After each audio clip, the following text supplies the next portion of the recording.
Bonjour à vous les intermouettes et bienvenue dans cette deuxième vidéo du calendrier de l'Avent 2022 sur l'impossibilité du récit biblique du déluge.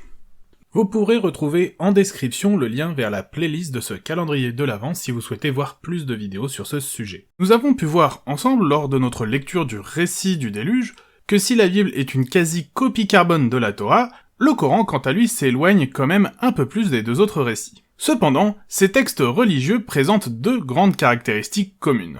D'une part, ils sont effroyablement mal écrits. C'est d'une pauvreté dans le récit, et tout y est répété plein de fois. Honnêtement, on dirait un enfant de 4 ans en train de vous raconter une histoire, c'est extrêmement mauvais.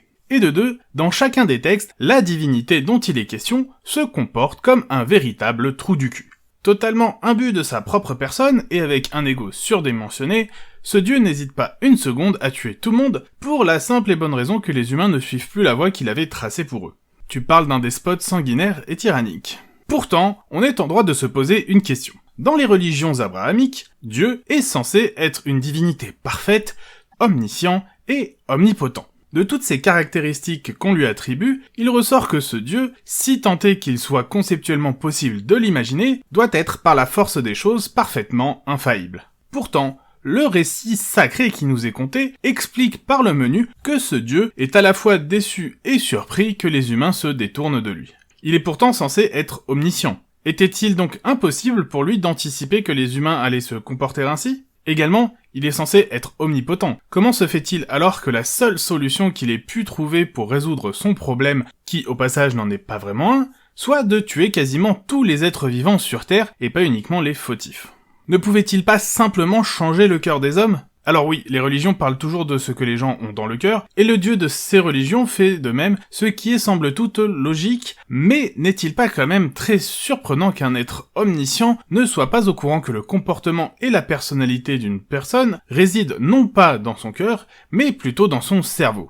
Que des humains faillibles se trompent, c'est largement acceptable et même attendu, mais qu'un dieu empli de tant de connaissances soit ainsi incapable de correctement nommer l'organe qui est pourtant responsable du comportement des basses créatures que nous sommes à ses yeux, et, il faut le reconnaître, beaucoup plus surprenant. Sans oublier que, toujours d'après ces mêmes religions, c'est ce dieu lui-même qui a créé les êtres humains à son image. Donc si les humains, image d'un dieu qui les a créés, finissent par se détourner de leur créateur, et deviennent pervers, pour reprendre directement le vocabulaire employé dans les textes sacrés, ne pourrait-on pas envisager un moment que cette perversion découlerait directement des propriétés intrinsèques de celui qui aurait servi de modèle original ? Ou alors, c'est qu'il les a créés sciemment avec ce défaut de conception parce qu'il est sadique, et vu qu'il est omniscient, il savait à l'avance que ce défaut allait amener les humains à se détourner de lui, et qu'il allait devoir provoquer un déluge pour les exterminer tous dans d'horribles souffrances. Donc oui, si d'après les religions les humains sont pervers, c'est logiquement pour la simple et bonne raison qu'ils ont été créés à l'image de leur dieu, qui est lui aussi un pervers.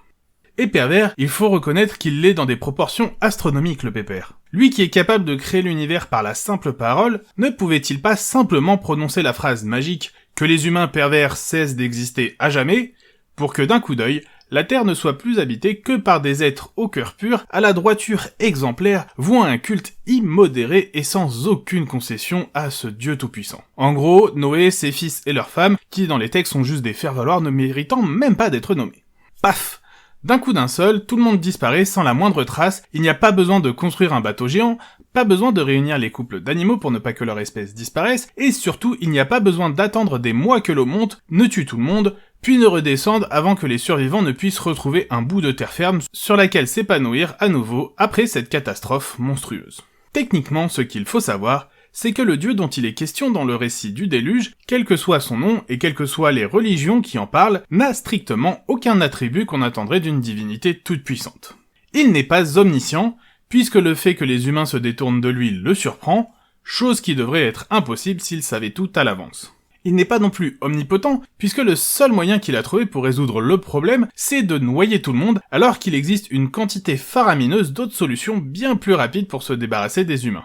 Sans compter qu'il donne l'ordre à Noé de construire un bateau, alors qu'il lui aurait suffi de prononcer une formule magique pour que paf, le bateau apparaisse comme par magie au milieu de nulle part, avec les animaux déjà chargés dedans, ce qui aurait évité beaucoup de galères. Il est également nombriliste et imbu de sa propre personne dans des proportions astronomiques, vu qu'il est prêt à tuer tout le monde pour la seule raison qu'il n'est plus au centre de leur vie.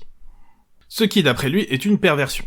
Imaginez un seul instant un parent qui déciderait de tuer son enfant parce que ce dernier ne fait pas ce que le parent attend. On qualifierait alors indubitablement cette personne de monstre, puisqu'elle est prête à tuer, puisque sa descendance ne suit pas les préceptes qui leur ont été dictés. Pourtant, quand c'est un dieu qui fait ça, et de surcroît à l'échelle d'une planète tout entière, et qui décide, en plus de tuer les hommes qui se sont détournés de lui, de se débarrasser également des animaux, qui eux pour le coup n'ont strictement rien fait dans cette histoire, là, non, tout d'un coup ça va, c'est acceptable. Je vous l'ai dit, ce dieu est un véritable trou du cul à tous les niveaux. Et enfin, ce dieu soi-disant bienveillant, voulant le bien de l'humanité, serait, s'il existait vraiment, un être que l'on pourrait considérer d'abject, sans la moindre compassion, la moindre empathie, la moindre clémence, prêt à faire mourir et souffrir tout et tout le monde, même des animaux innocents, pour des crimes commis par une poignée d'êtres humains qui ont pour seul crime de ne pas avoir suivi ce qui leur a été demandé.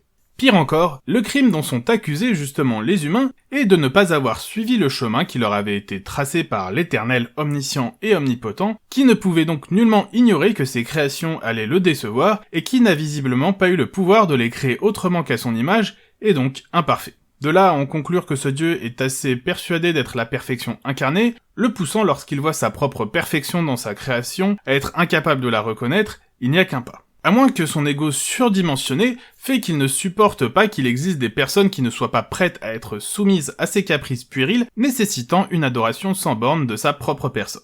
Dans tous les cas, ce récit montre clairement que ce dieu n'a strictement aucun attribut divin dans sa besace. Bien au contraire, il affiche tous les travers que l'on retrouve chez nous autres, pauvres mortels faillibles, comme si ce dieu n'était au final que la création imparfaite d'esprits humains tout aussi imparfaits. Voilà, c'est donc la fin de ce deuxième épisode de Techniquement ce qu'il faut savoir, du calendrier de l'Avent 2022 abordant l'impossibilité du récit biblique du déluge. Comme d'habitude, je vous invite à partager ma vidéo, à la commenter, mais également à la liker afin d'améliorer le référencement de la chaîne.